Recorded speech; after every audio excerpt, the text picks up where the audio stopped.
itokayo juu. Kupokea mamlaka itokayo juu. Bwana Yesu na Mungu uliye hai, mtakatifu, mwenye nguvu, mwenye uweza, hakuna kama wewe Yesu. Wewe ni Mungu mkuu, Mungu wa baraka. Asante kwa ajili ya mchana wa leo, tunapoenda kujifunza habari njema za ufalme wako. Ninaomba usimame wewe mahali hapa, kupokea mamlaka itokayo juu. Tusaidie, maana wewe ndiyo mwenye mamlaka hayo, nasi tunahitaji kupokea kutoka kwako. Mchana wa leo, sema nasi, tusikizishe kwa kishindo ndani yetu, katika jina la Yesu Kristo.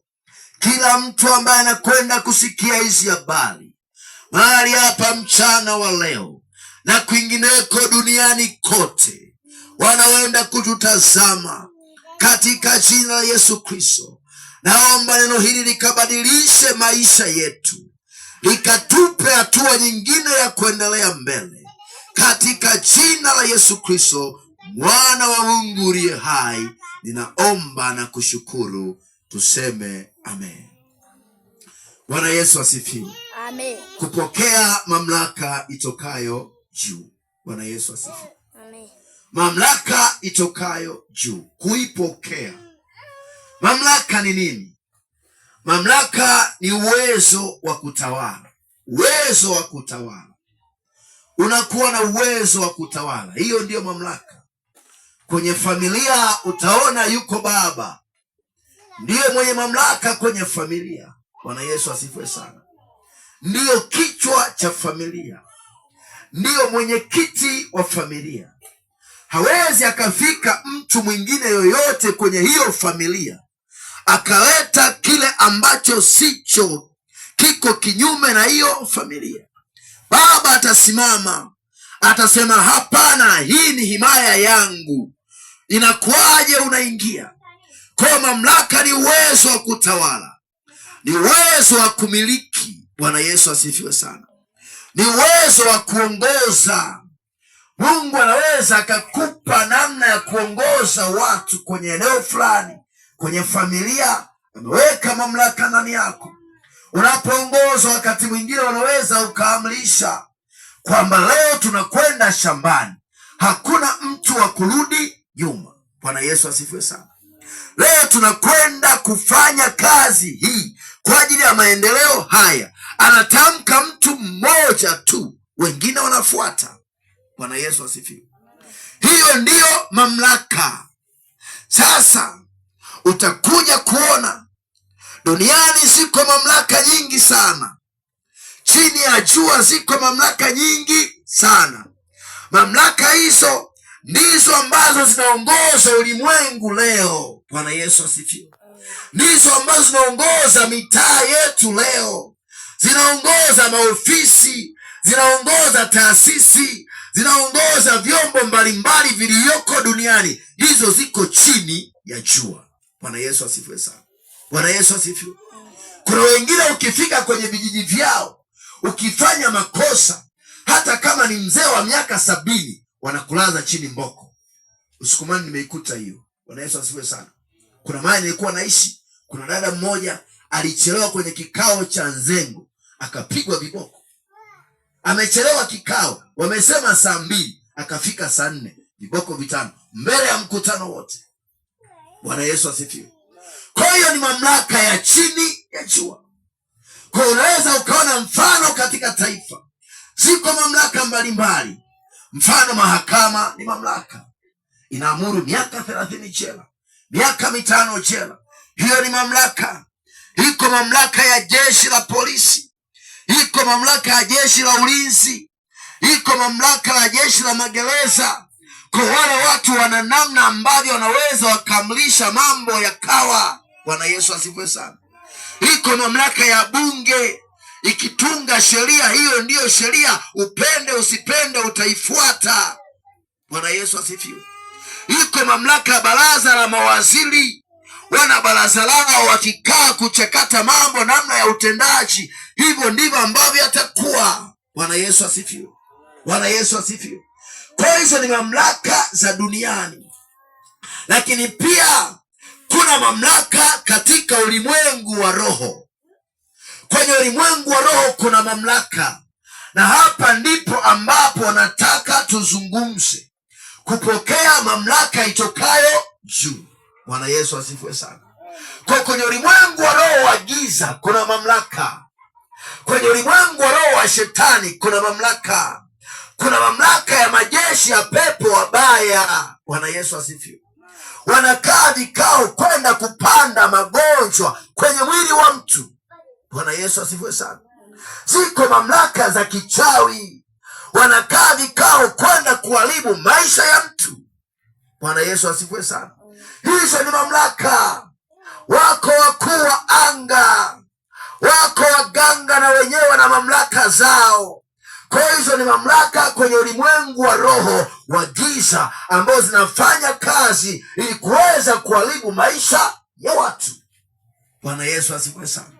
Bwana Yesu asifiwe. Lakini pia iko mamlaka katika ulimwengu wa nuru.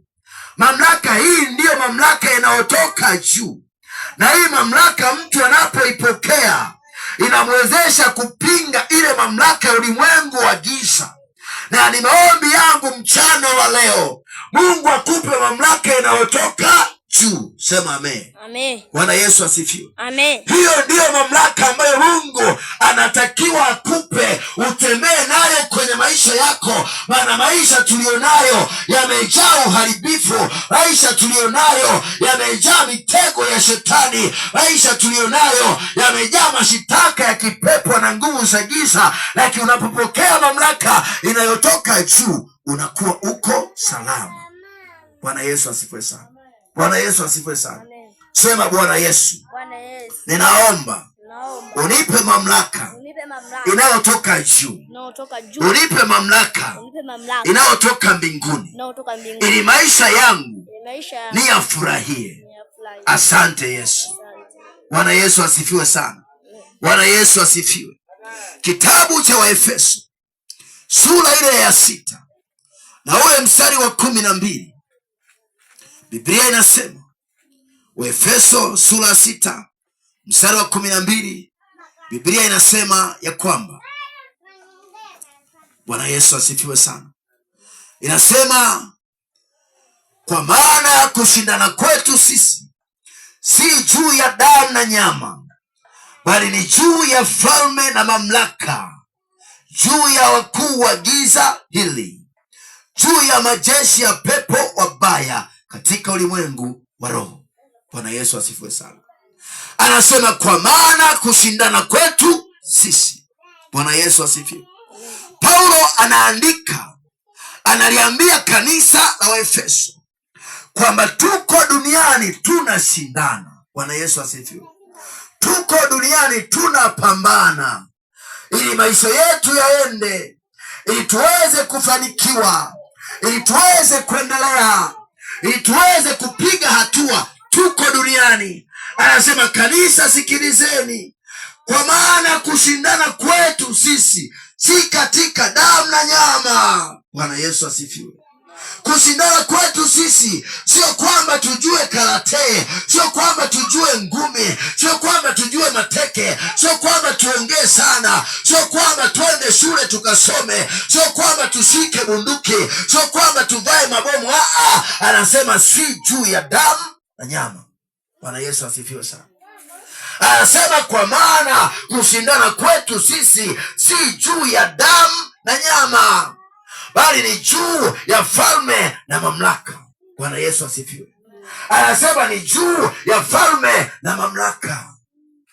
Manake ziko falme kwenye ulimwengu wa roho, ziko mamlaka kwenye ulimwengu wa roho. Bwana Yesu asifiwe. Kwa mfano, mahali mtu anaweza akajenga nyumba, pale ziko falme na mamlaka za shetani ziko. Ulipofika ukazikuta zenyewe tayari ziko. Ukisoma kitabu cha Ufunuo wa Yohana ile sura ya 3, anasema napajua mahali ukaapo, maana hapo ndipo penye kiti cha enzi cha shetani. Bwana Yesu asifiwe. Kwa unapofanya biashara, ziko mamlaka za shetani. Unapofanyia kazi, ziko mamlaka za shetani. Ulipojenga huko ulimwengu wa giza wa shetani, unafanya kazi hapo. Sasa Paulo anasema, kwa maana kushindana kwetu sisi si juu ya damu na nyama, bali ni juu ya falme na mamlaka. Bwana Yesu asifiwe sana. Juu ya falme na mamlaka. Anasema ya kwamba ziko mamlaka inayofanya kazi. Anasema juu ya wakuu wa giza hili, juu ya majeshi ya pepo wabaya katika ulimwengu wa roho. Kwa wako wakuu wa giza, yako majeshi ya pepo wabaya. Bwana Yesu asifiwe sana. Yako hayo majeshi. Hayo majeshi yanafanya kazi. Hayo majeshi yanatumwa kwenye familia za watu.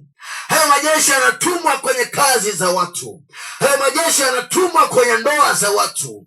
Hayo majeshi yanatumwa kwenye afya za watu. Yaende ya karibu, usiku na mchana yanatumwa. Bwana Yesu asifiwe sana. Kwa yako majeshi.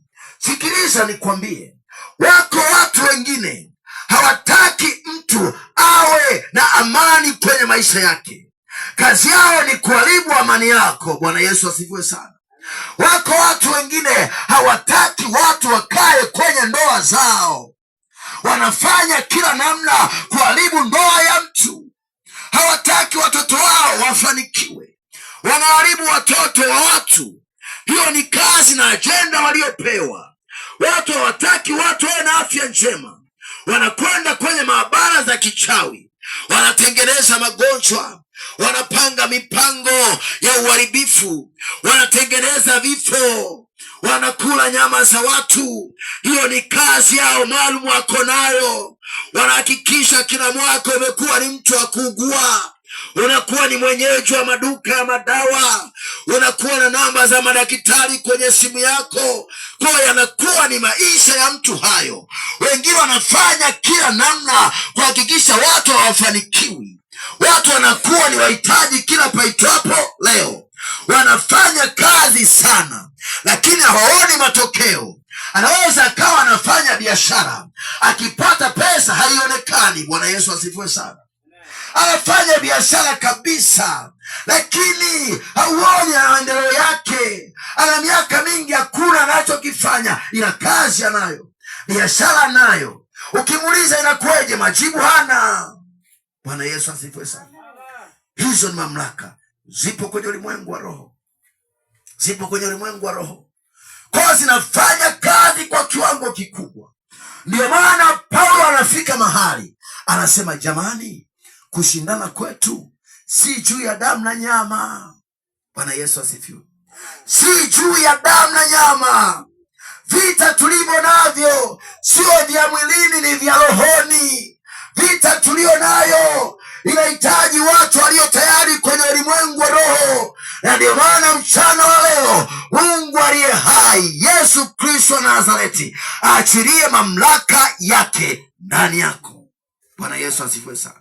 Bwana Yesu asifiwe. Amen. Kitabu cha Zekaria ile sura ya 4 na mstari ule wa 6. Zekaria sura ya 4 mstari wa 6. Biblia inasema, akajibu akaniambia akisema, hili ndilo neno la Bwana kwa Zerubabeli kusema, si kwa uwezo wala si kwa nguvu, bali ni kwa roho yangu, asema Bwana wa majeshi. Bwana Yesu asifiwe. Bwana Yesu asifiwe sana. Anasema si kwa uwezo wala sio kwa nguvu, bali ni kwa roho, asema Bwana wa majeshi. Bwana Yesu asifiwe sana. Sio kwa uwezo. Ili mwanadamu aweze kuwa salama, hahitaji uwezo wa fedha aliyo nayo. Bwana Yesu asifiwe. Ili mwanadamu aweze kuwa salama, hahitaji mali alizo nazo, hahitaji akili aliyo nayo, hahitaji elimu aliyo nayo. Anasema sio kwa uwezo wala sio kwa nguvu alizo nazo, bali ni kwa roho yangu, asema Bwana wa majeshi. Bwana Yesu asifiwe. Kwa kinachomsaidia mtu ni roho wa Mungu peke yake, ndiye anayemsaidia. Hahitaji uende ukafanya mazoezi ya viungo ili uweze kupambana na wachawi. Hahitaji uende kusomea upiganaji wa ngumi, upiganaji wa karate ili uweze kushinda majeshi ya pepo wabaya. Kwa anasema sio kwa uwezo wala sio kwa nguvu, bali ni kwa roho yangu, asema Bwana wa majeshi. Bwana Yesu asifiwe sana. Bwana Yesu asifiwe. Maana ilifika mahali hao watu wakuona kama uko muhimu wa kupata mamlaka ya kimungu, wakadharau, wakaona ni kawaida, hawakutafuta nguvu ya Mungu ndani yao. Mungu anasema waambie Zerubabeli, huyu ambaye ni kiongozi, ya kwamba Zerubabeli, ushindi wowote utakaopata sio kwa nguvu zako, sio kwa uwezo wako, sio kwa elimu yako, sio kwa uzoefu ulio nao. Wewe ni mzoefu, ni kweli, wa miaka mingi, lakini bado ni kwa nguvu ya Roho wa Mungu. Bwana Yesu asifiwe sana. Bwana Yesu asifiwe. Kwa kupokea mamlaka itokayo juu ni jambo ambalo kanisa linapaswa kuelewa kwa kiwango kikubwa, na ni maombi yangu Mungu akupe hiyo mamlaka. Utakapopokea mamlaka itokayo juu, uwe na uhakika utashinda na zaidi ya kushinda. Bwana Yesu asifiwe sana. Bwana Yesu asifiwe. Kwa utashinda na zaidi ya kushinda. Mahali ambapo wengine hawawezi wakapita, wewe unaweza ukapita. Mahali ambapo wengine hawawezi wakaingia, wewe unaweza ukaingia. Bwana Yesu asifiwe. Mahali ambapo wengine hawawezi wakasema, wewe unaweza ukasema. Bwana Yesu asifiwe sana. Kwa nini? Ndani yako iko mamlaka itokayo juu. Bwana Yesu asifiwe sana. Bwana Yesu asifiwe. Haijalishi umesoma au haujasoma, haijalishi una fedha au hauna fedha, haijalishi una mali au hauna mali, haijalishi vile ambavyo uko, lakini ukiwa na mamlaka itokayo juu, uwe na uhakika mambo yanakwenda kuwa sawa sawa. Bwana Yesu asifiwe sana. Bwana Yesu asifiwe. Amen. Sikiliza nikwambie, ukiwa na mamlaka itokayo juu, Mungu anakutengenezea utisho. Bwana Yesu asifiwe. Watu wengine namna ya kukuingia watakuwa wanatafuta wanakujaje, wanakuanza anzaje, wanajifikiria ukifika kwa yule mwanamke, ukifika kwa yule mwanaume utaanza anzaje. Manake wewe ni mtu wa tofauti, yale mazoea ya kawaida yataondoka kwako. Bwana Yesu asifiwe. Waliokuwa na kuona huko sagara sagara wataanza kuona sasa huko ni mtu wa viwango vingine, maana una mamlaka ya kimungu ndani. Utakapopita popote, watu wataona una mafuta ya tofauti. Utakapokuwa na namna nyingine yoyote ile, ni kwa nini? Mungu anaweka ndani yako mamlaka itokayo juu, manake tayari ulimwengu wa roho unaanza kukutambua ya kwamba huyu ndiye. Bwana Yesu asifiwe sana. Ukisoma Biblia kitabu cha Kutoka, utaona Musa alipokuwa ameenda mlimani, alipokaa siku 40, aliposhuka mlimani akarudi na mng'ao usio wa kawaida. Walipomtazama wakaanza kumshangaa, wakasema ni wewe? Anasema ni mimi. Alirudi ni wa tofauti, manake Musa alivikwa mamlaka nyingine kubwa zaidi. Bwana Yesu asifiwe sana. Kwa utaona mamlaka itokayo juu ndio utusaidia kushinda na zaidi ya kushinda na zaidi ya kushinda. Elimu haiwezi kutusaidia, fedha haiwezi kutusaidia, mali na vitu vyote tulivyo navyo chini ya jua haviwezi vikatusaidia, haviwezi kabisa. Wala usije ukafika mahali ukasema nina vitu kadha wa kadha, hivi kwangu vitakuwa msaada. Hapana, hivi haviwezi vikamsaidia mwanadamu. Mwanadamu msaada wake tu unatoka kwa Mungu peke yake. Huko ndiko msaada wa kweli. Maandiko anasema ya kwamba utajiri na heshima, tena utajiri utumuo, hivyo vinatoka kwangu. Bwana Yesu asifiwe sana. Kwani ni kwake iko mamlaka. Sikiliza nikwambie, Inafika mahali Paulo anawaambia watu, anasema ijapokuwa utu wetu wa nje unachakaa, lakini utu wetu wa ndani unafanywa upya kila paitwapo leo. Bwana Yesu asifiwe. Kwa nje tunaweza tukawa si kitu, lakini kwa ndani, anaposema kwa ndani, maana yake ukija kwenye ulimwengu wa roho. Bwana Yesu asifiwe. Kwa nje hatujaenda jeshini bado, hatujajua kukamata bunduki bado, hatujajua kukamata mabomu bado, hatujajua kuendesha vifaru bado, lakini kwenye ulimwengu wa roho tunaendesha vifaru. Bwana Yesu asifiwe. Kwenye ulimwengu wa roho tumevaa mabomu ambayo yanalipua majeshi ya pepo wabaya. Haleluya. Kwenye ulimwengu wa roho tuna bunduki iliyojaa risasi. Anapokuja adui tunampyekelea mbali. Kwenye ulimwengu wa roho tumekamata mapanga. Kwenye ulimwengu wa roho tumekamata malungo.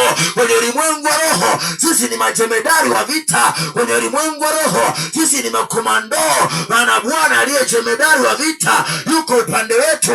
Kwenye ulimwengu wa roho tunashinda vita na zaidi ya kushinda. Haleluya, haleluya.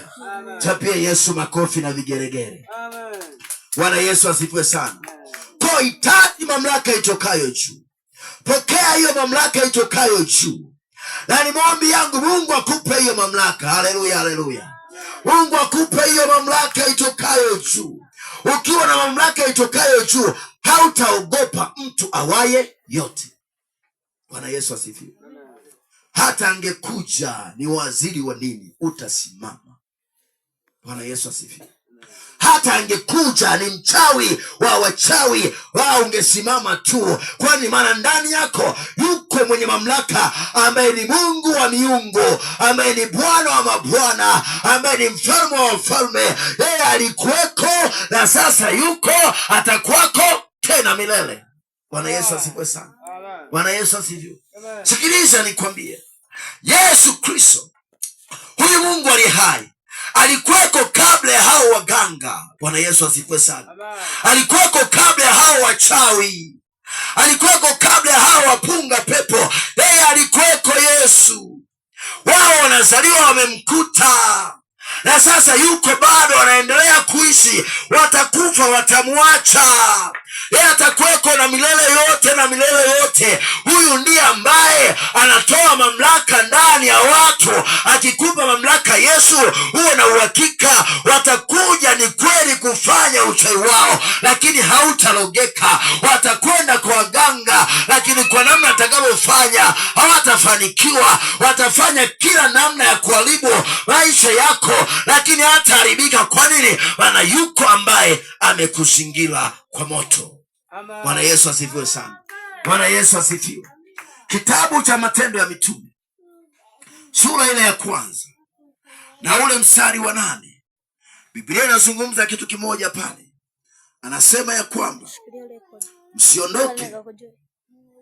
Sura ya 1 mstari wa 8 anasema, lakini mtapokea nguvu akisha kuajilia juu yenu Roho Mtakatifu, nanyi mtakuwa mashahidi wangu katika Yerusalemu, katika Uyahudi wote na Samaria, hata mwisho wa mtu, hata mwisho wa nchi. Anasema lakini mtapokea nguvu. Bwana Yesu asifiwe. Bwana Yesu asifiwe. Lakini mtapokea nguvu. Mtapokea nguvu. Bwana Yesu asifiwe. Hii nguvu inayozungumzwa ndiyo mamlaka yenyewe. Haleluya, haleluya. Bwana Yesu asifiwe sana. Sema Bwana Yesu. Sema Bwana Yesu. Sema Bwana Yesu. Naomba unipe nguvu. Naomba unipe nguvu. Sikiliza, zungumza kwa kumaanisha. Yaani kaza kweli. Kwa sababu shetani huwa anataka watu walio legelege, lakini watu walio kwa Mungu wao wana nguvu ya ajabu ndani yao. Sema Bwana Yesu. Bwana Yesu.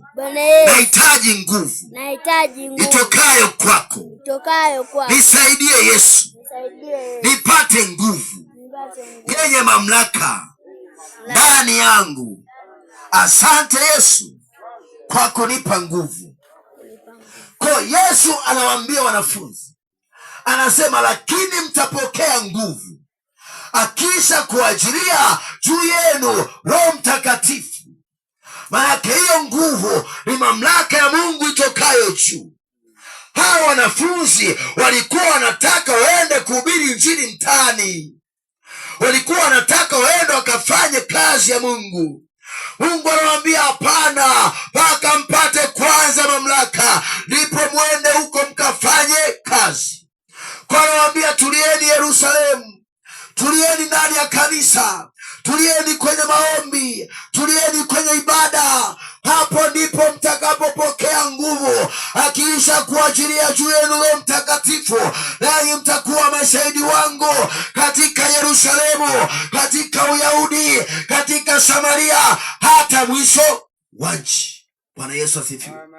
Manake mtatoka, mtaenda Yerusalemu, mna mamlaka juu. Bwana Yesu asifiwe. Mtatoka, mtaenda Uyahudi, mna mamlaka juu. Bwana Yesu asifiwe. Mtatoka, mtaenda Samaria, mamlaka ya Mungu iko pamoja nanyi. Bwana Yesu asifiwe sana. Kwa unaweza ukaondoka ukaenda Dar es Salaam, bado mamlaka uko nayo. Unaweza ukaondoka ukaenda Biharamulo, ukaenda Bukoba, ukaenda Mwanza, bado uko nayo. Anasema hata mwisho wa nchi.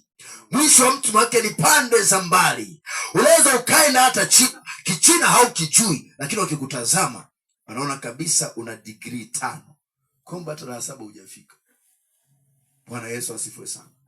Wakikutazama, wakikuangalia, wanasema tu how are you, alafu wewe hujui kuitikia, unasema tu yes, umeshamaliza. Bwana Yesu asifiwe sana. Bwana Yesu asifiwe. Mamlaka ya kimungu inaweza ikakuheshimisha. Bwana Yesu asifiwe.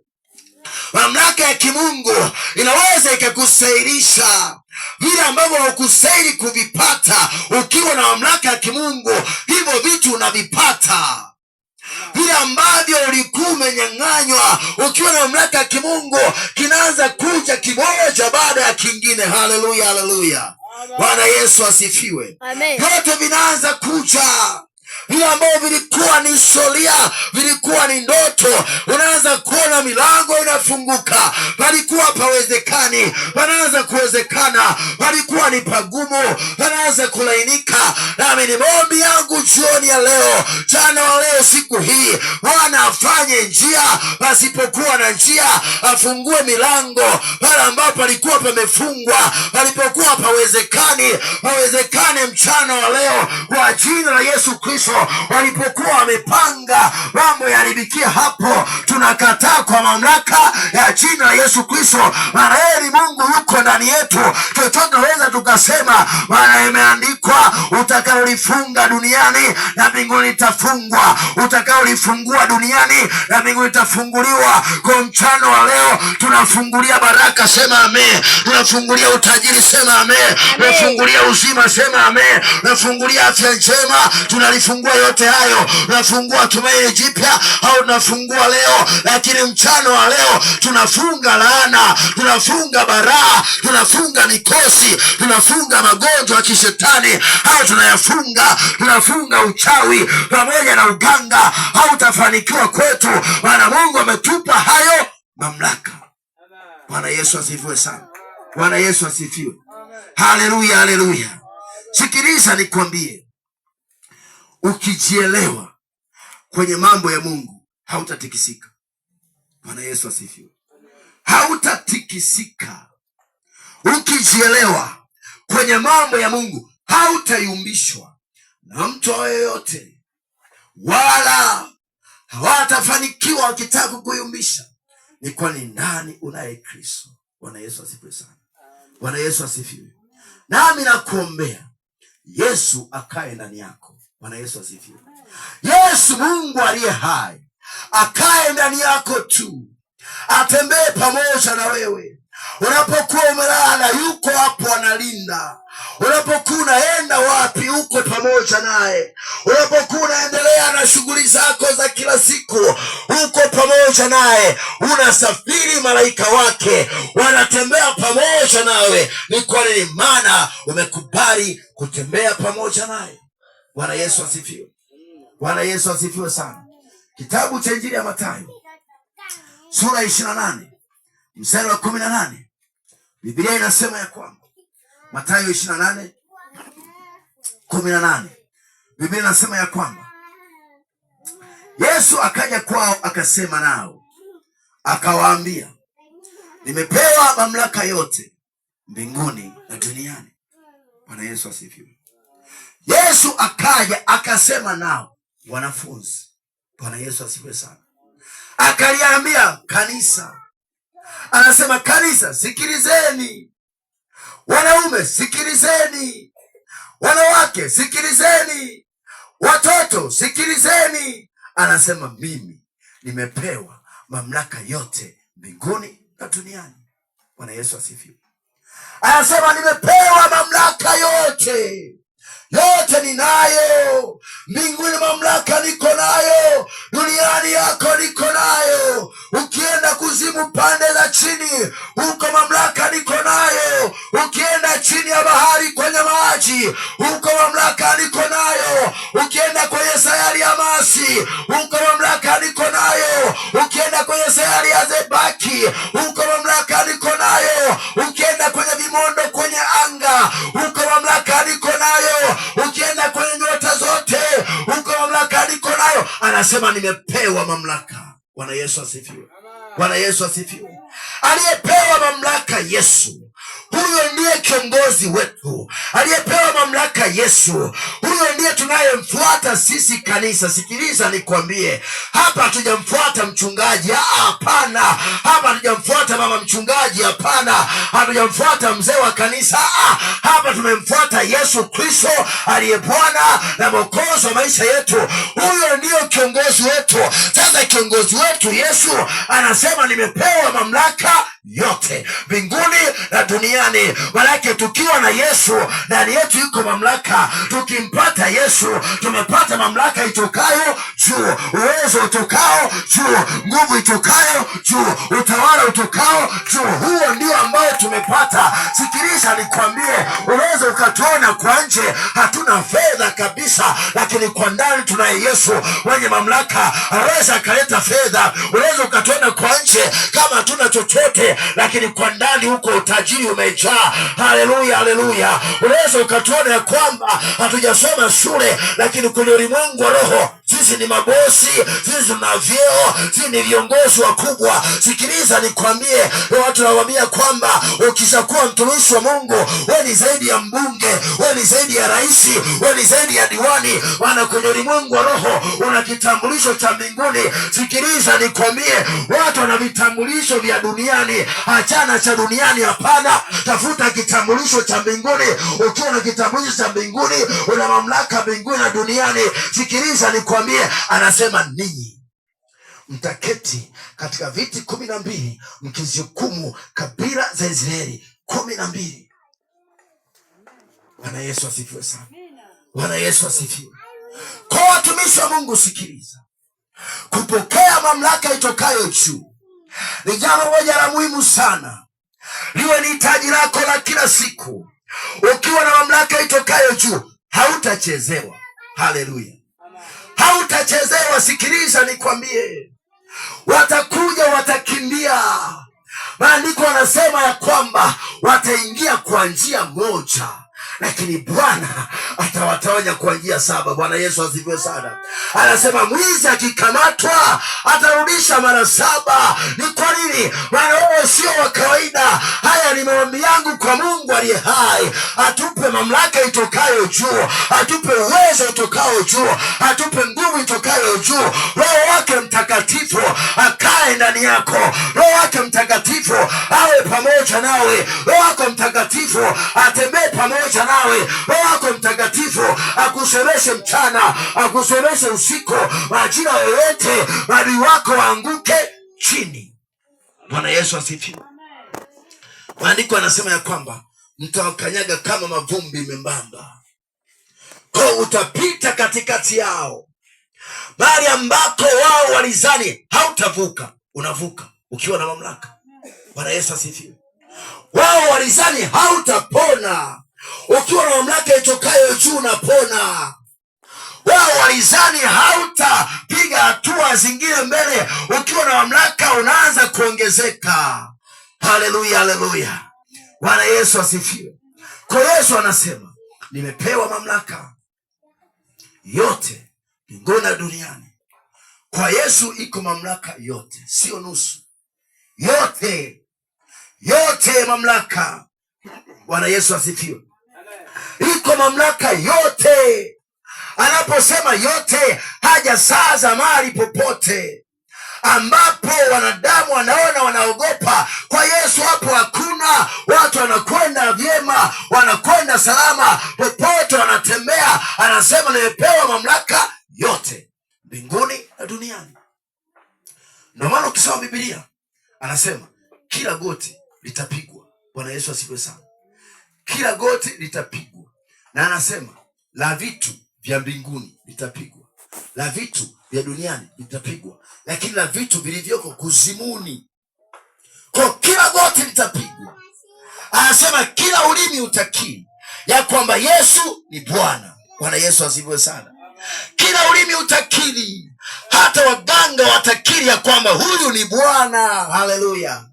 Hata wachawi watakiri ya kwamba huyu ni Bwana. Haya maisha sio ya kawaida, ni Mungu ametenda. Hii sio akili yake, ni Mungu amefanya. Maana wanashangaa wakija kufanya uchawi wao usiku, tunaamka tuko wazima. Kwa lazima wakili wasema huyu ni Mungu wake tu. Bwana Yesu asifiwe sana. Bwana Yesu asifiwe. Haleluya, haleluya. Kwa kila ulimi lazima ukiri, kila goti lazima lipigwe. Liwe ni la mapepo litapigwa, liwe ni la majini litapigwa. Lazima wakiri ya kwamba huyu ni Bwana, hakuna mwingine tena. Kwa utakuja kuona sasa iko mamlaka kwa Yesu. Lakini kitabu cha Injili ya Luka, tukamalize sasa. Kitabu cha Injili ya Luka sura ya 10 mstari ule wa 19.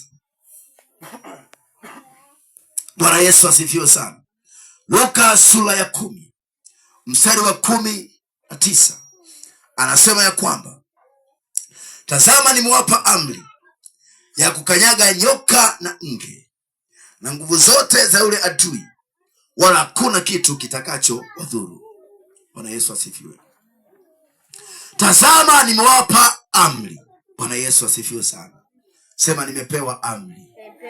Nimepewa amri ya kukanyaga nyoka na nge, wala hakuna kitu kitakacho nidhuru. Asante Yesu kwa kunipa amri ya kukanyaga nyoka na nge. Amen. Bwana Yesu asifiwe sana. Yesu anasema tazama. Bwana Yesu asifiwe. Maana yake hawa watu walikuwa wanadhani haiwezekani. Anasema tazama. Bwana Yesu asifiwe sana. Anasema hebu angalieni, wazee wa kanisa angalieni. Hey, haleluya. Mama mchungaji angalia, watoto angalieni. Niye nimewapa amri, na uwezo wa kukanyaga nge, na uwezo wa kukanyaga nyoka, wala hakuna kitu kitakacho wazuru. Anaposema nyoka ni shetani. Bwana Yesu asifiwe. Nyoka ni shetani. Anaposema nyoka, manake ni shetani na majeshi yake yote. Anaposema nge, ni ile mishale ambayo inarushwa kwenye maisha yako. Wanaweza wakarusha magonjwa, wanaweza karushwa skadi zikaja, kama una Mungu zinakupata. Unashangaa ghafla mguu umegoma, wanasema ni shoko, kumbe ni mshale umerushwa. Bwana Yesu asifiwe. Unashangaa ghafla ni kichomi cha mgongo, wala uwezi ukainama, ni mshale umerushwa. Hao ni nge. Bwana Yesu asifiwe sana. Wana nge huwa anagonga, kwa wanarusha hiyo mishale. Lakini nyoka ni shetani, majeshi ya pepo wabaya, uchawi kwenye ulimwengu wa giza, vyote vinaofanyika. Sasa Yesu anakuja, anawakusanya wale 70 wanafunzi, anawatuma kwenye Injili. Anasema nendeni, wewe nenda Mabasabi, wewe nenda Mkolani, wewe nenda kule wapi Mseto, wewe nenda wapi kule Ishinde, mchungaji nenda huko, watoto mwende huko, kila mtu akatangaze habari huko mnakoenda. Bwana Yesu asifiwe. Nimewapa amri. Kwa iko amri ambayo tuko nayo, Unapotuona tunaonekana ni wa kawaida, lakini kwenye ulimwengu wa roho tunayo amri ya kukanyaga nge na nyoka. Bwana Yesu asifiwe. Wala kuna kitu chochote kitakacho tuzuru. Nami naomba mchana wa leo lisiwepo jambo lolote litakalo kuzuru. Sikiliza, wanaweza wakaja na vita kwako, wanaweza wakaja na uharibifu kwako, lakini sikiliza, hautadhurika. Wanaweza wakaja na magonjwa kwako, lakini hautagonjeka kamwe. Wanaweza wakaja wametandaa mauti wako, wengine wanaweza wakachimba hata kaburi, wanaandaa na sanda ya kwamba atafungwa kwenye sanda hii. Sikiliza nikwambie mpendwa, hatutazikwa kwenye makaburi kwa mpango wao wachawi. Hatafungwa zile sanda kwa ajenda yao wao, katika jina la Yesu Kristo. Makaburi walioachimba wao wanatumbukia wao wenyewe, katika jina la Yesu Kristo. Kama wameandaa sanda zitawapata wao wenyewe. Haleluya, haleluya. Kama wameandaa magonjwa tunarudisha kwao kwa jina la Yesu Kristo, katika jina la Yesu Kristo. Kama wamechimba mashimo hao yatawanasa wao. Haleluya, haleluya. Makofi na vigeregere kwa Yesu. Bwana Yesu asifiwe sana. Bwana Yesu asifiwe. Ni kwani ni kwa sababu tunayo amri. Ndani yetu iko amri, na hii amri ni kweli na amina. Bwana Yesu asifiwe. Ni kweli na amina. Ni amri ambayo inatenda kazi. Tukiamua kuzifunga kazi zao tunazifunga. Bwana Yesu asifiwe. Tukiamuru mambo yaje yanaweza yakaja. Kwa tukiwa na Yesu tunayo mamlaka ya kushinda nguvu zote za giza. Bwana Yesu asifiwe. Tunayo mamlaka ya kubadilisha mambo kwenye ulimwengu wa roho na ulimwengu wa mwili. Tunayo mamlaka ya kuita baraka za Mungu zikaja. Tunayo mamlaka ya kuita malaika wakaja. Tunayo mamlaka ya kufanya mbingu ziseme na zikasema kwa ajili ya maisha yetu. Haya mamlaka tunayo. Bwana Yesu asifiwe. Bwana Yesu asifiwe sana. Haleluya, haleluya. Sikiliza nikwambie, mchana huu wa leo, sasa hivi hapa tulipo, malaika wa Mungu wameshuka, wamezingira anga hili. Bwana Yesu asifiwe. Malaika wa Mungu aliye hai wameshuka, wamezingira anga hili. Bwana Yesu asifiwe. Kwa wakati tuliopo, hawezi mchawi yoyote akapenyeza hapa kuja kufanya uharibifu. Bwana Yesu asifiwe. Hawezi akafanya chochote. Ni kwa nini? Ni wakati wa Bwana ambao tunaamrisha malaika wake waje. Tunapofanya ibada, tumeanza asubuhi, malaika wake wanakuja. Wewe hauoni kwa macho ya nyama, lakini kwenye ulimwengu wa roho wako wamefika. Kwa hakuna pepo atakatisha, hakuna chochote kibaya kitafanyika, hakuna uharibifu wote utatendeka. Ni kweli, maana Bwana amewaagiza malaika wake waje. Bwana Yesu asifiwe sana. Makanisa yote ambayo yanahubiri habari njema za ufalme, malaika wa Mungu wanaenda mahali pale, wanafanya kituo. Bwana Yesu asifiwe sana. Wanafanya kituo. Sasa sikiliza nikwambie, Mungu wa mbinguni aliye hai akupe neema kwenye maisha yako. Malaika wakae pamoja na wewe. Malaika wakuzingire maisha yako yote, iwe ni usiku, iwe ni mchana, iwe ni saa ngapi, lakini malaika wake wakae pamoja na wewe. Bwana Yesu asifiwe sana. Bwana Yesu asifiwe. Wakikutazama wakuone ni kama wewe, lakini kwenye ulimwengu wa roho waweko malaika wamekaa. Bwana Yesu asifiwe. Wakikuangalia wakuone tu ni wa kawaida, lakini kwenye ulimwengu wa roho wewe unaogopesha, unatisha. Wakiangalia kwenye ulimwengu wa roho wanakuchungulia, wanao huyu mtu hasogeleki. Bwana Yesu asifiwe. Ndipo utasikia wanasema walokole ni wachawi. Bwana Yesu asifiwe sana. Wanasema walokole ni wachawi. Sio wachawi, wana Mungu. Bwana Yesu asifiwe. Kama ni wachawi, inakuwaje nyinyi wachawi mmewachini wachawi wenzenu? Hawa wana Mungu mwingine wa tofauti.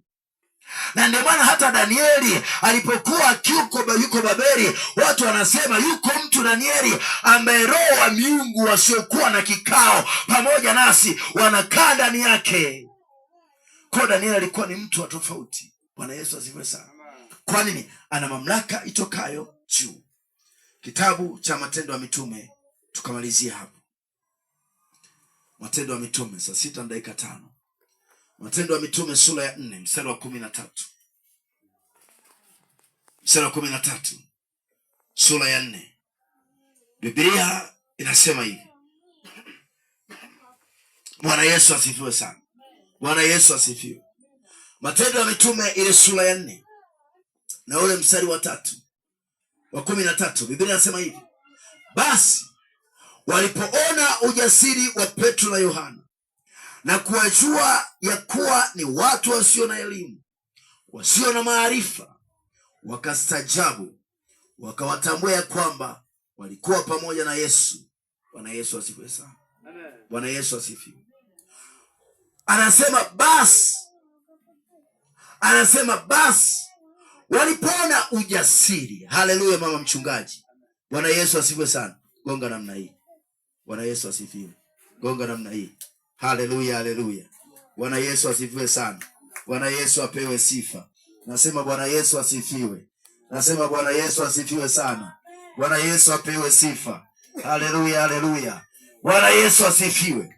Kwa anasema basi walipoona ujasiri wa Petro na Yohana, wawili hawa, Bwana Yesu asifiwe sana, walikuwa ni majasiri, hawaogopi cha nani.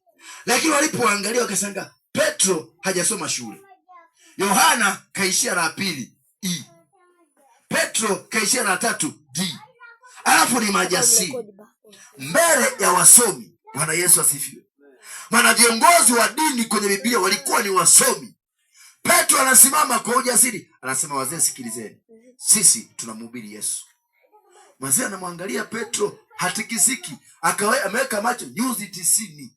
Bwana Yesu asifiwe sana. Yakaitana pembeni, hey kiongozi njoo, kiongozi, hey kiongozi wanzengu, kiongozi njoo, kiongozi njoo. Sasa kiongozi, umeona Petro alivyojasiri? Yohana umemuona? Wale watu hawajasoma shule, lakini sio wa kawaida. Wale wana Yesu. Bwana Yesu asifiwe sana. Kwa ujasiri waliokuwa nao akina Petro, ilikuwa ni mamlaka inayotoka juu. Bwana Yesu asifiwe. Darasani hawajaenda, mfukoni hawana hela. Walichokifanya, walimponya kiwete aliyekuwa mlangoni, wakamponya. Wakasema kwa jina la Yesu simama uende. Alipoingia ndani, watu, nani kauponya? Nani? Kila kaambia mimi sijui, ila ninachojua ni mzima. Wakashangaa anaenda kwa kina Petro. Wakawakamata, wakaanza kuwahoji. Kwa nini umemponya huyu mtu? Petro akaanza kueleza kwa ujasiri. Akasema sisi tunamtangaza Yesu. Sisi tunasema habari za Yesu ambao ninyi mlimsulubisha. Wakatafuta namna ya kuwashtaki, ikawa ni ngumu. Ndio maana maandiko yanasema ya kwamba walipoona ujasiri wa Petro na Yohana na kuwajua ya kuwa ni watu wasio na elimu, wasio na maarifa, wakastajabu, wakawatambua ya kwamba walikuwa pamoja na Yesu. Bwana Yesu asifiwe sana. Kwa ukiwa pamoja na Yesu, Yesu akikaa ndani yako, na ni maombi yangu Yesu akae ndani yako. Yesu akikaa ndani yako, anaachilia mamlaka kwako. Haleluya. Yesu akikaa ndani yako, anaachilia uwezo na ujasiri ndani yako. Haleluya. Yesu akikaa ndani yako, unafanya mambo yanaonekana. Unaweka mikono juu ya wagonjwa, wanapata afya. Unaenda wapi na wapi. Kama kuna mitego, hiyo mitego haifanikiwi. Ni kwako huko ujasiri. Bwana Yesu asifiwe sana.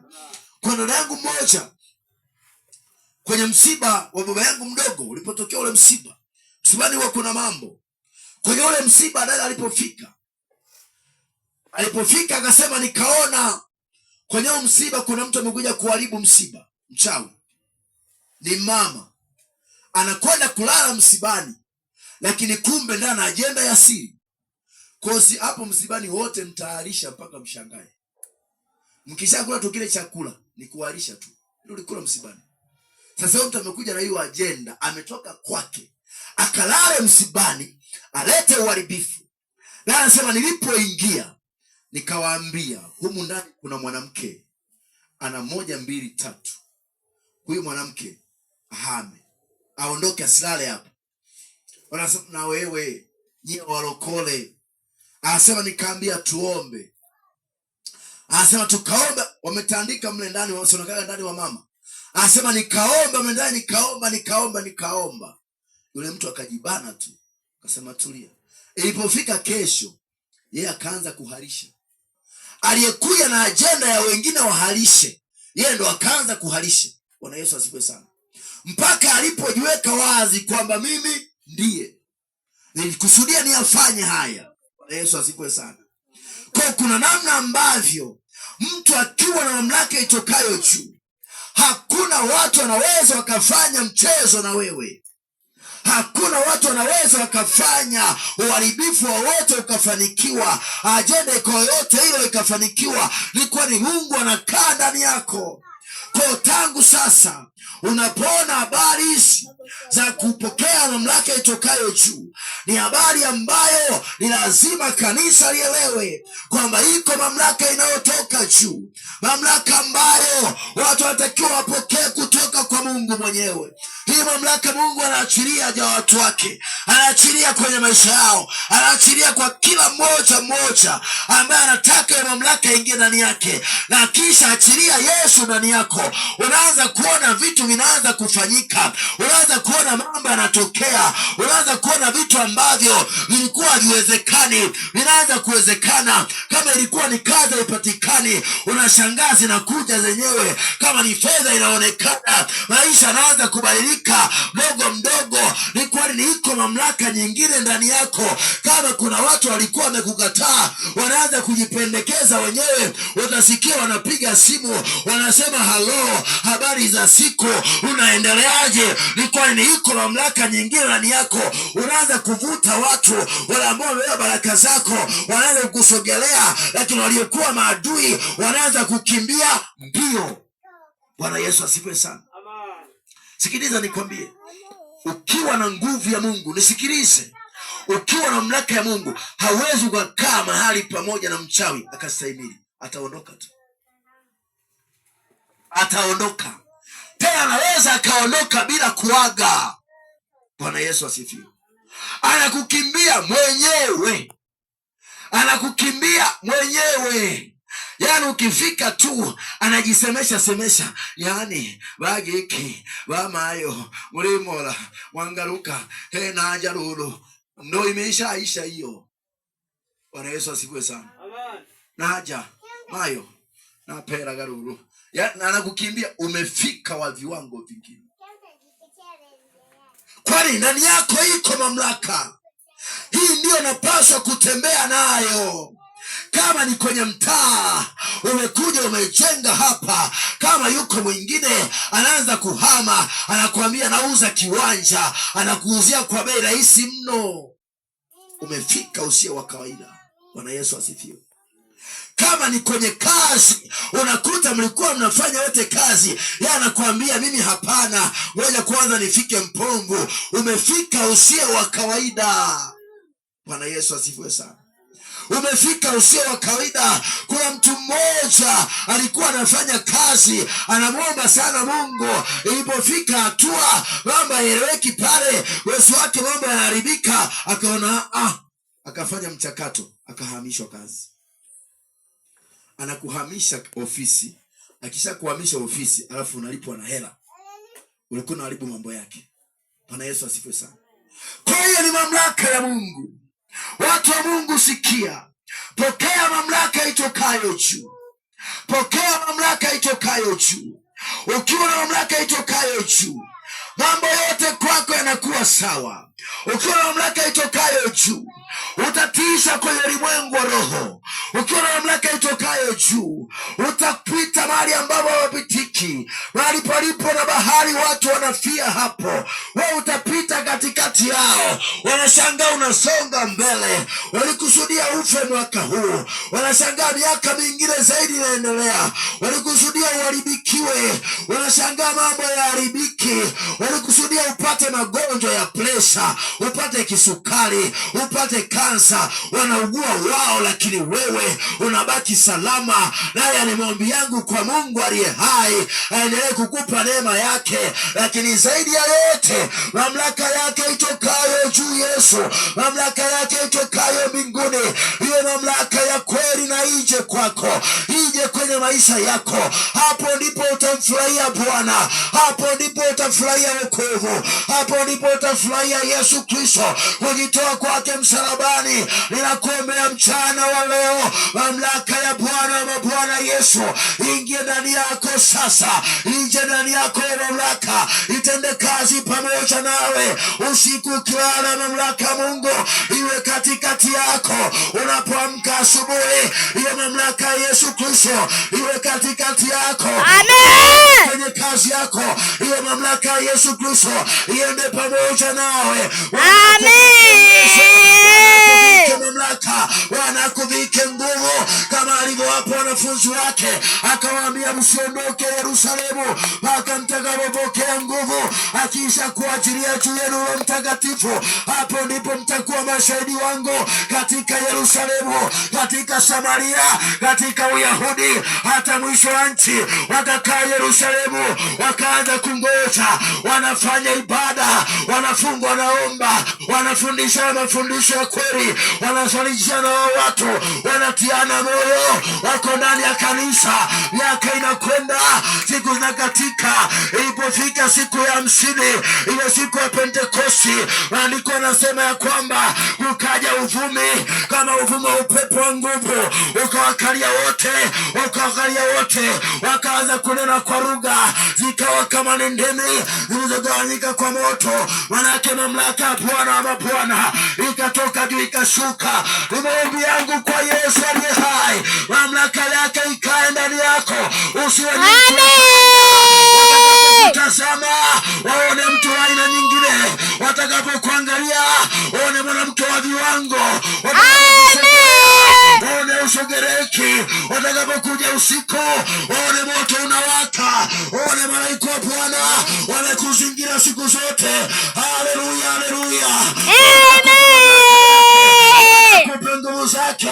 Haya maombi yangu wa kanisa la mahali pamoja, ili Mungu aliye hai Yesu atengeleze mamlaka kwako katika siku ulizo nazo. Akupe mamlaka ya kweli. Watu wa Mungu sikiliza, lazima mamlaka ya Bwana. Hatuwezi tukatembea lazima mamlaka ya Yesu. Hatuwezi tukaongezeka, hatuwezi tukatoboa, wanasema vijana, hatuwezi tukaona baraka zake, haiwezekani kabisa. Kinachohitajika ni kwamba mamlaka ya Yesu Kristo ikae pamoja nasi. Sikiliza wazee wa kanisa, sikiliza, tunahitaji mamlaka yake ikae ndani yetu. Wakituona kwa macho watuone kawaida, lakini kwenye ulimwengu wa roho tuwe ni watu wa viwango vingine. Bwana Yesu asifiwe. Bwana Yesu asifiwe sana. Simama kwa miguu yako. Haleluya. Mamlaka itokayo juu, kupokea mamlaka itokayo juu, mamlaka itokayo juu. Mungu wa mbinguni akupe, Mungu wa mbinguni akupe. Naomba sogea mbele, piga hatua, sogea mbele. Watoto wakae huku, watu wazima wakae huku. Yesu.